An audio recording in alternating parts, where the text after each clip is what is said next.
दिखाई देना जानता है, स्वयं झुकना जानता है। बड़े बड़ाई ना करें और बड़े न बोले बोल। अब भगवान में ही ये नियम है, जो श्रेष्ठ होता है बरसई जलद भूमि नीराए जथा नमहि बुद्ध विद्या पाए। जो श्रेष्ठ व्यक्ति होते हैं वो झुकना जानते हैं और भगवान चरणों ब्राह्मणों के चरणों के सेवी है। वो तो ये कहते हैं विप्र प्रसादात धरणी धरोहम, विप्र प्रसादात अजिता जितोहम और विप्र प्रसादात कमलावरोहम और विप्र प्रसादात मम राम। भगवान ब्राह्मणों के सेवक है, इसलिए ब्राह्मण देवता की लात उन्होंने सहन कर ली। इसका तात्पर्य यह नहीं कि उनकी पत्नी बड़ी पतिव्रता थी, उनकी प्रतिष्ठा बहुत थी, इसलिए भगवान ने लात सह ली। और यदि इतनी ही प्रतिष्ठा थी तो फिर बाबा भृगु की दाढ़ी मुझसे उखड़नी नहीं चाहिए थी। इस पर भी आप चिंतन करें। एक बात आपने कही कि इतनी जल्दी तो दर्शन होंगे नहीं, और चौपाई कौन आपने पढ़ दी कि वो जन्म जन्म मुनि जतन कराही और अंत राम कई आवत। बहुत देर से कभी कभी तुम पकड़े थे, एक बार हम पकड़ रहे हैं तुम्हारी बात को। अच्छा, आप कहते हो इतनी जल्दी तो दर्शन होने वाले हैं नहीं। अच्छा, इतनी जल्दी यदि दर्शन होने वाले नहीं है, जन्म जन्म मुनि जतन कराही अंत राम कई आवत नाही, जल्दी दर्शन होने वाले नहीं है, तो ध्रुव ने भैया कितनी कितनी जल्दी दर्शन प्राप्त कर लिए थे। 5 वर्ष की आयु में भगवान के दर्शन प्राप्त कर लिए थे। प्रहलाद ने भगवान के दर्शन क्या जल्दी प्राप्त नहीं किए? जन्म भले किसी का बीत जाए, लेकिन प्रहलाद ने छोटी आयु में ही भगवान के दर्शन प्राप्त कर लिए। तो भक्ति में समर्पण जितनी जल्दी आपकी आ जाएगा, भगवान के दर्शन पाने की लालसा जितनी जल्दी आ जाएगी, भगवान को प्राप्त करने की तड़प जितनी जल्दी आ जाएगी, उतनी जल्दी ही आपको भगवान के दर्शन प्राप्त हो जाएंगे। ये कोई आवश्यक नहीं कि जन्म जन्म, कोई आवश्यक नहीं। जन्म जन्म तक उन्हीं को मिलेंगे जिनकी तपस्या में कुछ कमी है, जिनके समर्पण में कुछ कमी है और जिनकी साधना में शक्ति है। उनको भगवान के दर्शन प्राप्त करने में देर लगती नहीं है। इस पर भी आप विचार करें। एक बात आपने कही कि लक्ष्मण, गुरुजी पर आपने चिंतन दिया कि गुरुजी हमारे यहाँ नहीं है, तो क्या दशरथ जी के पास ध्वनि नहीं गई होगी? वहां नहीं गई क्या? वो चक्रवर्ती हैं, तो चक्रवर्ती हैं हमारे पिताजी यहाँ, ठीक है। तो इन्होंने कहा धरती डोल गई और राजा देखने नहीं आवे। तो धरती कोई एक बार डोले तो हमारे पिताजी देखने आवे? धरती तो डोले करती है। अब वो ये जानते हैं कि हमारे पुत्रों के बोलने की इतनी सामर्थ्य है कि बोलने से धरती डोल जाती है। और डोली लखन सकोप बचन जब बोले तो डगमगान मही। पिताजी जब जानते हैं कि हमारे पुत्रों के बोलने से धरती डोल जाती है, तो कितनी बार देखने वो आवे? एक बार डोली हो तो वो आवे कि चलो भाई देखे चल के कहा क्या व्यवस्था है। और जब कई बार डोली बोलने पर दौड़ी, उसके बाद फिर है चिक्करी दिग्गज डोल मई, है ना। तो इस पर भी चिंतन करिए। अंतिम बात आपकी बोलेंगे, आपने कहा कि लक्ष्मण यदि धनुष तोड़ने वाले पर संकट नहीं है तो फिर तुम बोल काहे रहे, तुम खड़े काहे हो? तो हम कोई संकट जान के तोड़ने वाले पर थोड़ी खड़े हैं। धनुष तोड़ने वाले पर संकट आवेगा, ध्यान देना, धनुष तोड़ने वाले पर संकट आवेगा तो क्या हमारी क्षमता है कि हम उसका संकट दूर करें? धनुष तोड़ने वाला हमारा भगवान है, हमारा भगवान है। तो क्या भगवान के संकट को दूर करने की सामर्थ्य हमारे पास है? भगवान भक्तों का भैया संकट दूर करते हैं कि भक्त भगवान का? हमने तो ये जाना कि भगवान भक्त का संकट दूर करते हैं और हम तोड़ने वाले के भक्त हैं। तो तोड़ने वाले के जब हम भक्त हैं तो भगवान का संकट दूर करने की सामर्थ्य हमारे पास नहीं है। हम इसलिए बोल रहे हैं क्योंकि धनुष तोड़ने वाले के आप विरोध में हैं, आप अपमान में हैं। और जब धनुष तोड़ने वाले के विरोध में हैं तो भक्त के सामने यदि कोई भगवान का विरोध करेगा तो फिर भक्त खड़ा हो जाएगा, भक्त बैठ करके सुनेगा नहीं। और इसका प्रमाण हम आपके घर से दिए देते हैं। जिस समय ब्रह्मा जी की सभा में भगवान शंकर का अपमान राजा दक्ष ने किया, ब्रह्म सभा हमसन दुख माना, भगवान शंकर का अपमान राजा दक्ष ने किया। तो दक्ष विरोध कर रहे थे शंकर जी का, और वहीं शंकर जी के सेवक नंदी बाबा बैठे थे। तो नंदी बाबा ने उठ करके विरोध किया कि दक्ष, जिस मुख से तुम शंकर जी का विरोध कर रहे हो, मेरा ये श्राप है कि तुम्हारा ये मुख ही नष्ट हो जाएगा। यही कारण कि दक्ष का मुख नष्ट हुआ और राजा दक्ष के बकरे का सर लगाया गया। तो नंदी बाबा क्या जान करके उठे? स्वामी का विरोध जान करके उठे कि शंकर जी पर संकट है इसलिए खड़े हुए। विरोध के कारण ये जान करके खड़े नहीं हुए कि राजा दक्ष भगवान शंकर के लिए संकट बन करके है, तो हम संकट दूर करने के लिए खड़े हो जाए। तो संकट दूर करने के लिए हम खड़े नहीं होंगे। और तुम तोड़ने वाले पर संकट क्या बनोगे, तुम तो हम ही पर न बन पाओगे। ये उल्टी सीधी बातें बंद करो, न फरसा लेके महाराज भाग जाओगे। मेरे मन में भी अब भाया है और देखूंगा किसकी मैया ने कितना दूध। देखो, अगर तुम्हें दूध देखना है तो ये हाथ में जो यंत्र लिए उसको रखो अलग, आवाज दो हाथ कर लो, भी पता चल जाएगा किसकी मैया। चार कर लो। चार नहीं, एक हाथ नहीं झेल पाओगे, एक हाथ। ये समय केवल तुम्हारी उद्दंडता बोल रही है, एक हाथ नहीं झेल पाओगे हमारा। राजकुमार लक्ष्मण, मैंने जिस प्रकार से संक्षिप्त करके तुमको दिया था, तुमने उस स्थिति में कई प्रकार की शाखाएं विकसित कर दी। अब एक एक शाखा का उत्तर ले लो। तुमने क्या कहा? बोले महाराज, अभी तक आप मेरे बिंदुओं को देख रहे थे, अब मैं देखने जा रहा हूं। तो तुम जो देखने जा रहे हो उसी बिंदु को हम पहले लिए ले रहे हैं। क्या कहा तुमने? मैंने कहा था इतनी जल्दी तो दर्शन होंगे नहीं। तो इन्होंने कहा कि ध्रुव जी को कितनी जल्दी हो गए थे, प्रहलाद जी को दर्शन कब हो गए? जिस दिन पूर्ण समर्पण आ गया उसी दिन दर्शन हो जाएंगे। तो क्या आप बता सकते हैं कि किसी जीव का पूर्ण समर्पण कब है? बताइए। क्या किसी जीव को देखकर आप उसके पूर्ण समर्पण का निर्णय ले सकते हैं कि ये पूर्ण समर्पण निश्चित है कि एक जन्म में ही आ जाए? इसीलिए लगा जन्म जन्म मुनि, जाने कितना जन्म बीत जाते हैं। लेकिन ये निश्चित है कि जैसे कोई व्यक्ति भगवान की ओर बढ़े तो भगवान की ओर जब बढ़ता है और साधना करता है और साधना करते करते उसका काल आ जाए और उसका प्राणांत हो जाए, भगवान तो नहीं मिलते हैं, लेकिन भगवान की कृपा ये रहती है कि उसका पतन नहीं होता है। नामे भक्ता परस्ती, उसका पतन नहीं होता है। अब भगवान उसको फिर मनुष्य के घर में जन्म देते हैं और जितनी उसने साधना की है उस साधना के आगे भगवान उसकी परिस्थिति जोड़ते हैं। उसमें ये नहीं है कि आप फिर से शुरू हो। जितनी आप साधना कर चुके हैं उस साधना के आगे आपकी साधना शुरू होगी। अब फिर यदि साधना करते करते प्राणांत हो गया तो फिर तुम्हारा पतन नहीं होगा, फिर किसी मनुष्य के घर में पैदा होगे। अब फिर जितनी साधना कर चुके हो उसके आगे तुम्हारी साधना शुरू होगी। और साधना कब तक चलेगी? जब तक भगवान की प्राप्ति तुम्हें नहीं हो जाएगी तब तक चलेगी। कभी भगवान के भक्त का पतन नहीं होता है। भगवान अपनी कृपा से उसका उत्थान ही किया करते हैं। लेकिन ये कोई निश्चित नहीं है कि भगवान के दर्शन आप जल्दी कर लें, कोई आवश्यक नहीं है। ये तो भगवान की कृपा पर निर्भर है, ये तो भगवान की कृपा पर आश्रित है। अब भगवान कृपा कब करेंगे इसका कुछ निर्णय नहीं हो सकता। इसलिए हम भक्त कहते हैं, इसलिए भगवान के भक्त सब ये कहते हैं कि भगवान कब मिलेंगे ये कोई निश्चित नहीं है, लेकिन हमें अपने धर्म का निर्वाह करते रहना चाहिए। ये इसका आधार है। अब जैसे ध्रुव जी को भगवान मिले, कितने दिन में मिले? मात्र 5 महीने में मिले, मात्र 5 महीने में मिले।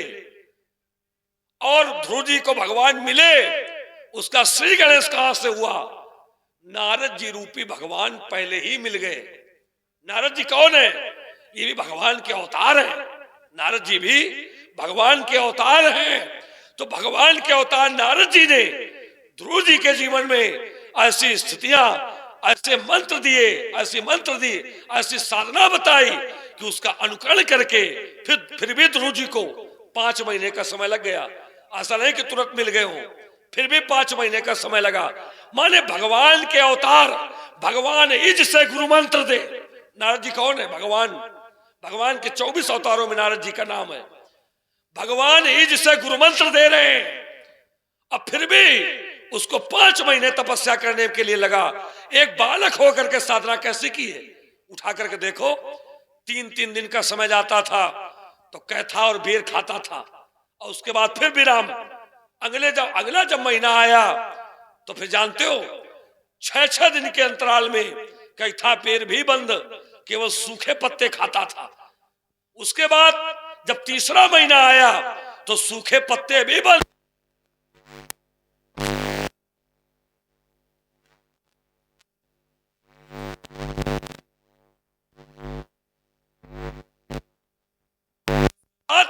जब चौथा महीना आया तो उसने जल लेना भी बंद कर दिया और दिन फिर 3 बढ़ा दिए।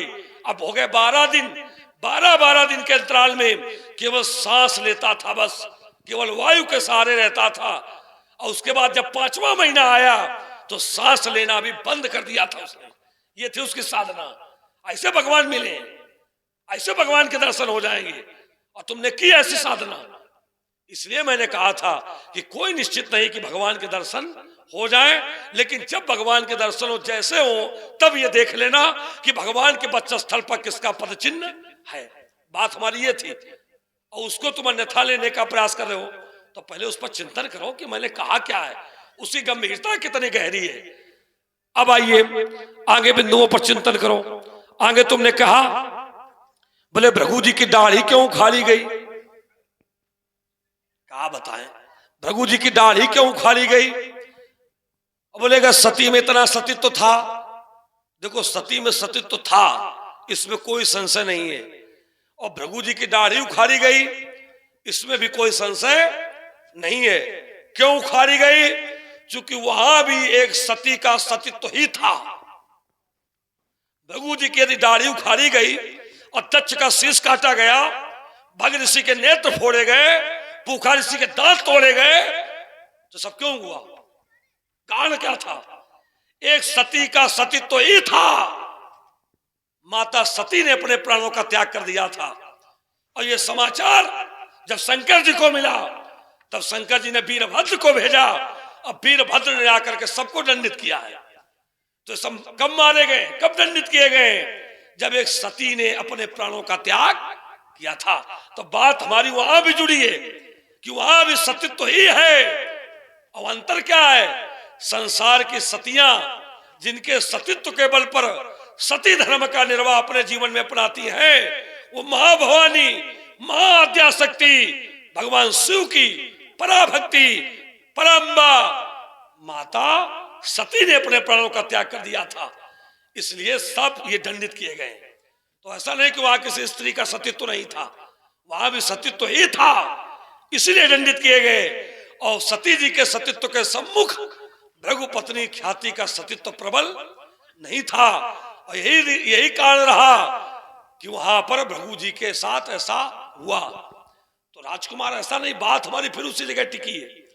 तुमने कहा, मैंने कहा देवी देवताओं के मंदिर तोड़ दिए जाए और देवी देवता रक्षा करने ना आए, तो क्या यह अनुमान लगा लिया जाएगा देवी देवताओं ने ही तोड़वाए? तो तुमने उसकी दिशा को मोड़ दिया। तुमने क्या कहा? बोले मिथिला में तो देवी देवता आशीर्वाद दे रहे हैं।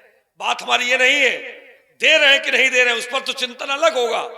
बात ये है, तुमने कहा कि जो भगवान का है और वो यदि तोड़ा जाए, वो यदि मारा जाए, तो उसकी रक्षा करने का धर्म भगवान का है। तो वही मैंने कहा कि भगवान के मंदिर अगर तोड़ दिए जाए और भगवान ना आवे, तो क्या भक्त को उठ करके खड़ा नहीं होना चाहिए कि क्यों तोड़ा जा रहा है? ये दृष्टांत हमने दिया था। तो ये कोई आवश्यक नहीं कि भगवान रक्षा के ना लिए ना आए तो भक्त को ना खड़ा होना चाहिए, ऐसा नहीं है। अगर भगवान नहीं भी आए तो भक्त को अपने धर्म का निर्वाह करना चाहिए। और कभी कभी ऐसा होता है कि भगवान नहीं आते, लेकिन भगवान भक्त को निमित्त बना करके भेज देते। बात ये थी। तो अगर शंकर जी नहीं आए तो हम तो आए फरसा लेके, कहीं ना कहीं से कोई ना कोई प्रेरणा तो रही होगी, तो हम फरसा लेके आए। और किसके लिए आए? शिव जी के निमित्त आए। इसलिए राजकुमार लक्ष्मण, बात ये नहीं कि देवता सम्मिलित हैं, देवता आरती उतार रहे हैं। देखो देवता क्या कर रहे हैं, देवताओं के निर्णय पर परशुराम का निर्णय नहीं टिका है। एक बात ये मैं बता दूं इस जगह। अब तो बहुत बोले हो। अरे बहुत काहे बोले हो? फरसा वाला जो हमने भी कई बातें छोड़ी। बोले हो? जैसे आपने ये कह दिया गलत कि कहीं न कहीं से प्रेरणा आई है तो हम फरसा लेके आए। तो कहीं न कहीं से जैसे आपको प्रेरणा आई है, आप फरसा लेके खड़े हैं, तो कहीं न कहीं से तुमको यदि प्रेरणा आई है और जनक ने धनुष तोड़वाया है, तो क्या जनक को कहीं से प्रेरणा नहीं आई होगी? अच्छा एक बात बताओ, ये तोड़वाने की प्रेरणा भगवान की कृपा से आती है कि उसको सृजन की प्रेरणा भगवान देते हैं? भगवान विनाश की प्रेरणा देते हैं कि सृजन की प्रेरणा देते हैं? ये विनाश की, ये सृजन की है प्रेरणा। तो मैं इसमें विनाश कहाँ दिखाई पड़ रहा है? ये तुम्हें सृजन दिखाई, हाँ सृजन दिखाई पड़ रहा है। देखो तो तुम धनुष यदि न टूटता तो फिर दो का सृजन आपस में, ये भी तो समझो। इसलिए कह रहे क्रोध में बुद्धि है खराब तुम्हारी, इसलिए सही बात समझ में आती ही नहीं है। केवल फरसा चलाना तुम्हें दिखाई पड़ रहा है, और फरसा यदि बार बार हमें दिखाया महाराज, तो हमने यदि धनुष उठा लिया तो धनुष उठाया तो भाग जाओगे फरसा लेके, सभा से भाग जाओगे। मुनि जी अगर धनुष संभालेंगे और बड़ों के चक्कर में धनुष करसों उठा लेंगे, रघुवन सखल है नहीं है देख तुम सकते, और जगत की चिंतन लज्जा विषम मुस्काल खा लेंगे। तुम्हें क्या हो गया है जो अकड़ते ही तो जाते हो, और जगत के वीर सिंहों को ये बार बार फरसा दिखा। देखो एक बात तुम्हें बता दें, ये ठकुरैती हमें ना दिखाओ, हम स्पष्ट तुम्हें बता रहे हैं, ये ठकुरैती हमें न दिखाओ। तुम कह रहे हो कि हम ऐसा करेंगे, तुम यदि ऐसा करोगे तो राजकुमार लक्ष्मण मैं विश्वामित्र सा गुरु नहीं जो तो द्वारे याचना करूं, मैं विश्वामित्र सा गुरु नहीं जो तो द्वारे याचना करूं, और नहीं वशिष्ठ पुरोहित हूं जो ओम गणानान्तो गणपति गुंगवा महे प्रियाणान्तो, नहीं वशिष्ठ पुरोहित हूं जो कुछ पाने की कामना करूं। इधर देख, मैं याचक हूं बलवेदी का, सब घाम घाम जगमथ डाला और रौंद रौंद कर वीरों का दल चूर चूर मध कर डाला। नीति पथ पर यदि तुम चलोगे तो तुम्हें हम छोड़ देंगे, नीति पथ पर यदि चलोगे तो तुम्हें हम छोड़ देंगे, और लिया यदि अनीति का सहारा तो आज नस नस तुम्हारी तोड़ देंगे। था शांत भी लखनलाल, अब शांत नहीं रह पाएगा। हम मिथिला से गए नहीं मुनि तो युद्ध छिड़ जाएगा, योगिनी करेगी अट्टहास, सुरलित से प्यास बुझावेगी, और लखनलाल की क्रोध अग्नि में धरामस्त हो जाएगी। वो रणचंडी है ललकार रही, ये कहती स्वयं भगवती है, और हो जाओ तैयार बाबा आज तुम्हें खुली चुनौती है। व्यास जी ये हमें खुली चुनौती दे रहा है, क्या करें, इसे काट डालें बीच से, बताओ। तो ब्याज जी क्या करें? इसलिए व्यास जी ये करें कि जब हम काटेंगे तो व्यास जी सब पुराणों की रचनाकार हैं, और व्यास जी ने धर्मशास्त्रों का सृजन किया है, तो व्यास जी ये बात को जान लेके लक्ष्मण ने जब चुनौती दी तो परशुराम ने लक्ष्मण के शीश काटा।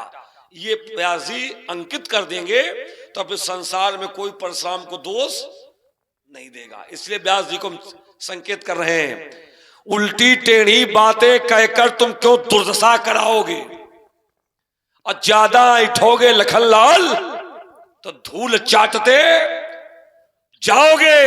अरे लेकर फरसा यदि टूट पड़ा तो छार छार हो जाओगे, और धनुष उठाया हाथों में तो मिट्टी में मिल जाओगे।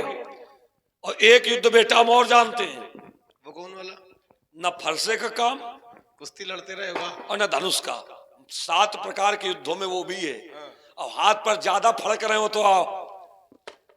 चलो ये लोगों ने देख लिया कि लक्ष्मण के सामने परशुराम ने फरसा अपना धर दिया नीचे, नहीं फिर उल्टी बात यहीं से हमारी जीत हो गई। देखो अस्त्र रख दिया, सुनो, तो काम समाप्त। सुनो, उत्तर ले लो। उत्तर तो कुछ दोगे, उत्तर इसलिए देंगे चूंकि निहत्थे के सामने कभी शस्त्र लेकर के युद्ध नहीं करना चाहिए। तुम्हारे हाथ में कुछ है बताओ? हमारे हाथ में नहीं बस है, बस लेकिन बात तुम है, लिए थे, लेकर के तुमने रख दिया। जब तुम्हारे हाथ में अस्त्र शस्त्र नहीं है तो बताइए क्या धर्म युद्ध कहता है कि तुम्हारे ऊपर हम फरसा अरे बातें बना रहे हो, फरसा धर दिया ये लोग जान गए। नहीं वो जब फरसा धर दिया, रुको क्या रुको, क्या रुकने वाले थोड़ी। वो धनुष उठाओ, फरसा रख दिया।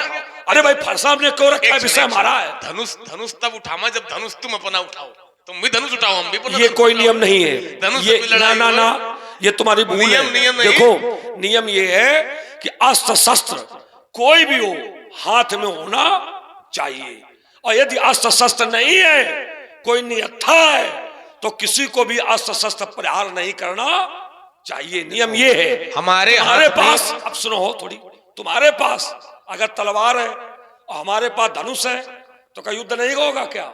अस्त्र शस्त्र तुम्हारे पास है, हमारे पास भी है, जो जिसके पास है, निहत्था कोई नहीं है, तो अस्त्र शस्त्रों का संचालन हो सकता है। और एक व्यक्ति के पास हो और दूसरा ऐसे एक खड़ा हो तो फिर विषम स्थिति होती है कि दूसरे को वार करने का कोई अधिकार नहीं होता है। तो हमने सोचा लक्ष्मण निहत्था है तो चलो एक निहत्था वाला युद्ध ही कर लिया जाए। यदि मल्ल युद्ध में उतर पड़ा तो ताना बाना बिगड़ जाएगा और डाल सवारी का कवा रगड़ा। समझ रहे हो क्या कह रहे हैं? तो लक्ष्मण तेरा ढांचा उखड़ जाएगा, लक्ष्मण तेरी बुद्धि नहीं सुधरी तो अंत समय पछताओगे, ज्यादा ऐठोगे लखनलाल तो धूल चाटते। भाई हमने सोचा धनुष इसलिए हम नहीं उठा रहे हैं क्योंकि आप हो ब्राह्मण और हमारे यहाँ ब्राह्मण से युद्ध नहीं किया जाता है ना। हम सोच रहे बातों से समझ जाओ तो अच्छी बात है, और जब नहीं समझोगे ऐसी कोई स्थिति बनेगी तो फिर देख लिया जाएगा वो भी, लेकिन जहां तक हो सके उतनी देर बच जाए। और फिर हम यहाँ कोई युद्ध लड़ने थोड़ी आए थे, हम तो धनुष तोड़ने वाले के पक्ष से हैं। हमारी तो कलेवा खाने की बातें बन नहीं थी, कहाँ ये सब कलेवा तब खाओगे जब धनुष तोड़ने वाला जिंदा बचेगा, तब कलेवा खाने को मिलेगी। हम थोड़ी थे, लेकिन जबरदस्ती की बात महाराज आप कर रहे हो। परशुराम तुम्हारी तो गणना नहीं, तुम हो राख की ढेरी और तुम चित्त करीबे मां हमका लगी है कितनी देरी। क्योंकि चमाचम चमकती है प्रत्यंचा जब करो में तो बड़े बड़े पीरों का कलेजा हिल जाता है। रक्त का प्यासा जहर का बुझा हुआ बाण समरांगण में शत्रुओं के श्रोणित की सरिता बहाता है। मेरी ही हुंकार से फटते हैं पहाड़, चतुर्दिशाओं में अंधकार छा जाता है। और युद्ध की बातें बाबा तुम्हें कहां तक बतावें, हम तो लाशों पर लाशों के खरंजे लगाते। मैं विश्व विजय करने वाला, झुक सकता मेरा भाल नहीं। अब मुझे पराजय देने वाला जन्मा मैया ने लाल नहीं ब्रह्मचर्य का घोर तप किया। लड़ सकता मुझसे काल नहीं। और तुम भिड़ के देख रहे हो लखनलाल, तुम भिड़ के देख रहे हो लखनलाल, कर सकते बाका बाल नहीं। भीड़ के कह रहे हो देख लो, भीड़ तो रहे हैं, भेड़ी में ही भिड़ रहे हैं, इसलिए ये बातें हमें न बताओ। भिड़े तो नहीं रहे हो, भेड़ी में ही भिड़ाए गए हो, इसलिए चक्कर में न पड़ो महाराज। दोनों कर से गौ कुठार फिर शक्ति लगा कर वार करो और देर आ चुनौती भृगुनंदन तुम चलो मेरा संहार करो। यदि मैया के हो दूध पिए तो अपना देर लगाना तुम, और शीश काट हम भैयों का गुरु को जाकर पहनाना तुम। यदि क्रोध बल प्रलयंकारी और खरा तुम्हारा पानी है, नहीं धिक्कार तुम्हें है परशुराम ये पाई व्यर्थ जवानी। गुरु विश्वामित्र होते, आवाज बढ़ाओ इसकी, गुरु विश्वामित्र होते न साथ तो तुझको तुरंत दिखा देता और कंठ काट कर फंसे से पृथ्वी पर तेरा गिरा देता। तेरे पितु राजा दशरथ ऋषियों के विकट पुजारी हैं और मैं उस पर बहुत कृपालु रहा, वो मेरा आज्ञाकारी है। यदि मैंने तुझको मार दिया क्या कहे अवध के नर नारी, और बूढ़ा दशरथ मर जाएगा, मर जाई सुमित्रा महतारी। हमारी मातारी की मरे की चिंता न करो, अपनी मातारी का मारे बैठे हो, हमारी मातारी की सब बातें बता रहे हो, इसलिए ये बातें हमें न बताओ। जाता हूं जब युद्ध में तो नेक न सकाता हूं, मुंह की न खाता, पैर पीछे न हटाता, बुझाता जो क्रोध तो बताता विपक्षियों को, समर में शत्रुओं के सुनित की सरिता बहाता हूं, लेकिन आता पराजय कभी समर से, क्योंकि सदा मैं विजय की पताका फहराता हूं। राजकुमार लेकर के फंसा जाता हूँ समरमध्य, छाट छाट छत्रन के ढेर में लगाता हूँ, काट काट झुंडन के रुंड मुंड आदि को सोनित की सहिता रणभीत में बहाता हूँ। डांट डांट मानिन को अभिमानिन के मान तोड़ी, बड़े बड़े वीरन के छक्के छुड़ाता हूँ। पाट पाट शत्रुन की लोथे से समरभव में धाए धाए सोनित के कुंड में नहाता हूँ। देखिए महाराज हमारा जीवन दर्शन कुछ अलग है, हम आपकी बातों से डर रहे हैं। बोलो बोलना। और इसी सुंदर वीर के प्रसंग पर आप हैं जगदीश और होरीलाल, इनके द्वारा 101 पुष्प मुद्राएं लखनलाल जी के लिए और परशुराम जी के लिए। हमारा जीवन दर्शन महाराज अलग रहा है, जीवन की एक विधा ही रही है, शैली रही है। हमारा जो पंथ है वो सामान्य नहीं रहा है, वो कठिन रहा है। और सामान्य होता तो फिर अयोध्या के राजमहलों का सुख छोड़ करके वन प्रखंड की ओर हम न निकलते। ले हमारा जीवन दर्शन कठिन है, पंथ जो है वो कठिन है। मैं कठिन पंथ का पथिक लड़ा, मैं कठिन पंथ का पथिक लड़ा, करता नित झंझा बातों से, करता नित झंझा बातों से। ये प्राकृतिक प्रकोप ना डरा सके हमको अपने आघातों से, हमको अपने आघातों से। मैं चला जहां मैं जिस पथी पर, नहीं देखा मैंने आदि अंत, नहीं देखा मैंने आदि अंत। वर्षा व ग्रीष्म ऋतु शरद शिशिर हेमंत और बीता वसंत, हेमंत और बीता वसंत, सुख सेना राग और दुख सेना द्वेष, तो हो गया पृथक जगन्नाथों से मैं कठिन पंथ का पथिक लड़ा करता नित झंझावातों से। राजकुमार लक्ष्मण, तुम्हारा पंथ कठिन है, ये किसी भी परिस्थिति में मैं स्वीकार नहीं करूंगा। कठिन रास्ता जानते हो किसका होता है? लक्ष्मण का रास्ता कठिन नहीं है। क्यों? क्योंकि लक्ष्मण जब चलता है तो लक्ष्मण के आगे लक्ष्मण का बड़ा भैया चलता है। लक्ष्मण के आगे लक्ष्मण का बड़ा भैया चलता है। और जब राम आगे चलता है तो क्या लक्ष्मण का रास्ता कठिन माना जाएगा? रास्ता कठिन कब होता है? जब कोई राम के आगे चलने का प्रयास करता है तब उसका रास्ता कठिन हो जाता है। और जब कोई राम को आगे करके राम के पीछे चलता है तो बड़े से बड़ा कठिन रास्ता भी उस व्यक्ति के लिए सरल हो जाता है। तो तुम सब झूठ बोलने की आज शपथ खा के खड़े हुए हो। कहता मेरा कठिन मार्ग है। कठिन मार्ग लक्ष्मण का कभी नहीं हो सकता है, क्योंकि राम लक्ष्मण के मार्ग में लक्ष्मण से भी आगे चलता है। और जिनके बड़े भाई, जिनके पिताजी मार्ग में आगे खड़े हो तो पुत्र को या छोटे भाइयों को फिर कोई आपत्ति नहीं होती है। ये जाकर के उन बालकों से पूछो जिनके आगे चलने के लिए बड़े भैया नहीं है, जिनके पिता नहीं है। उन बालकों से पूछो कि कठिनाई क्या होती है, वो बताएंगे तुम्हें कठिनाई की परिभाषा क्या है। और जब आगे पिताजी खड़े हैं, बड़े भैया खड़े हैं, तो तुम्हें क्या कठिनाई है? व्यर्थ की बातें हमें सुना रहा है। हाँ, अगर कोई पूछे कठिनाई परशुराम के जीवन में है, और उस कठिनाई का निर्वाह मैं कैसे करता हूं, सुनो।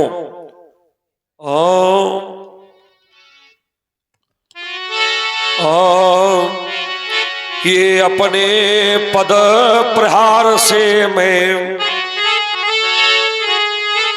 भूमंडल सभी हिला सकता हूं। पर्वतमालाएं रोद रोद उनको पाताल बना सकता। मेरी बाहों में बल विशाल, मेरी बाहों में बल विशाल, नेत्रों में रवि जैसा प्रकाश, त्रैलोक्य प्रकंपित कर सकता। मेरे बल का इतना विकास हो निडर रणस्थल तक में भी मैं सिंह सदस्य झूमा करता। मैं ब्रह्मचर्य का दृढ़ साधक निर्भीक सदा घूमा करता। देखिए महाराज, आप कहते हो हमारे जीवन में कठिनाई नहीं है, जो कि हमारे आगे राम चलते हैं, और आपके जीवन में कठिनाई है। हमने इसलिए कहा था जो कि हम राम के भक्त हैं, राम के सेवक हैं, और सेवक का धर्म ही कठोर होता है। सबते सेवक धर्म कठोरा।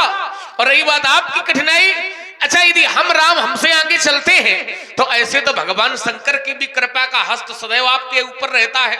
शंकर जी की कृपा सदैव आपके आगे रहती है, आप पीछे रहते हो। तो जब शंकर जी की कृपा का हस्त आपके ऊपर है तो फिर आपके पास कठिनाई कहां है?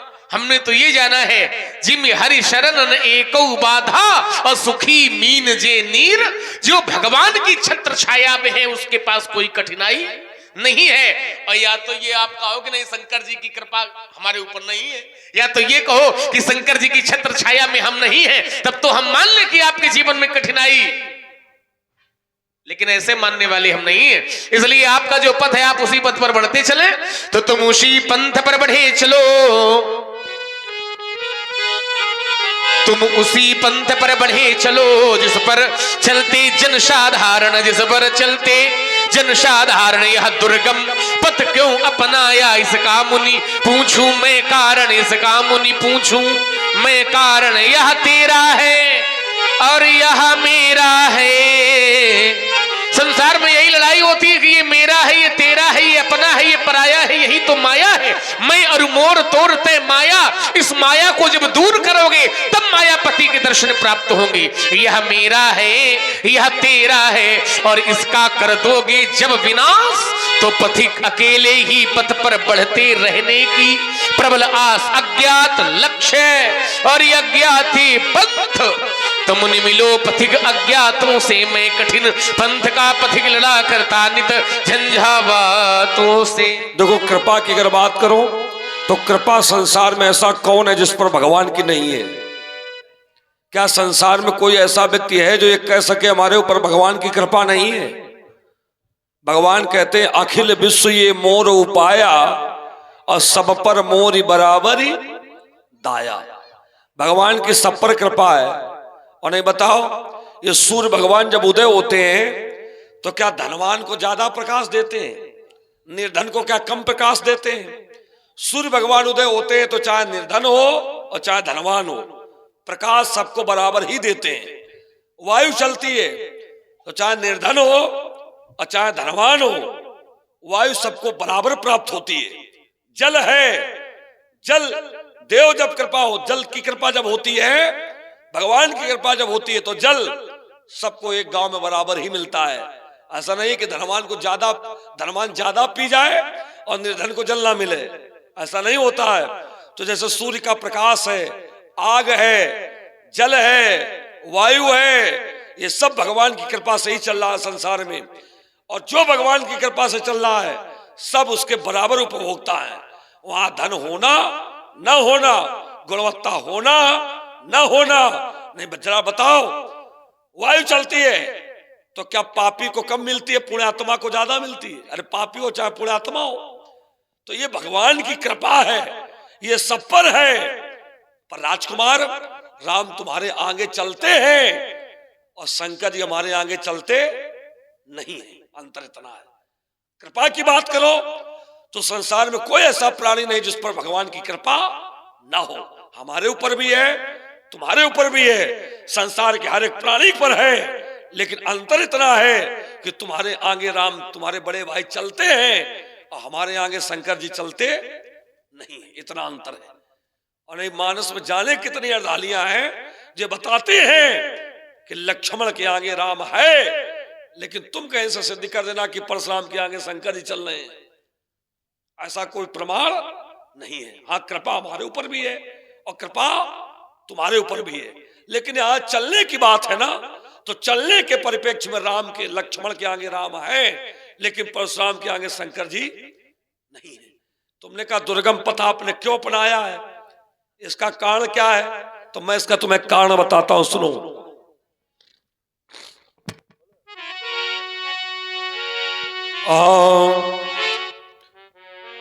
ये मद से मत वाले हो क्षत्रिय,